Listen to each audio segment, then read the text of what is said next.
was there a moment that you kind of relaxed and say, he's got this, or the whole time you were debating whether? Well, wow, you're setting me up so well.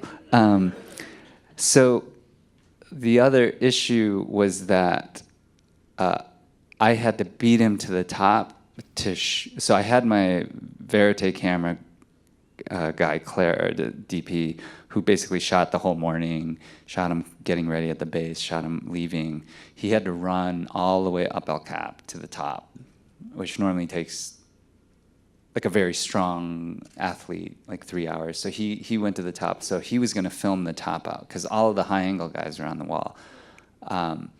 But there was no photographer. So, you know, after a 2-year assignment for Net Geo, you obviously have to get the photo of him topping out. So after he passed me and he goes across the traverse, I had to go up the lines and beat him to the top so I could get the photo. And the camera crew on the ground could see the whole thing, and I couldn't see him. He was 100 feet to the left, and they said that we were just tracking at the exact same speed. And they were like, "Go, Jimmy, go," because they all knew. And I got to this point where the routes intersected, and I looked over and I see Alex coming up, you know, and I look at him, I'm like, "Alex, just give me 60 seconds." And he, you know, kind of casually pulls out his phone, which is how he times himself. He's like, "I'm about to break 4 hours." And I knew what that meant. That meant that he was not waiting. And because Alex does not like 4:01.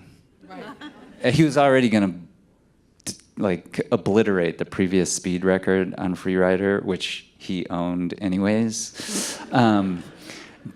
Actually, him and Tommy had the record when they were training on it, which was 5.5 hours. And so he was already going to crush that record, but he was like, "Oh, under 4 hours, that'd be great." So I just turned around and blasted anaerobic to the top, and got to the top probably like 30 seconds before him to get the shots of him. That's when I relaxed after I got that shot.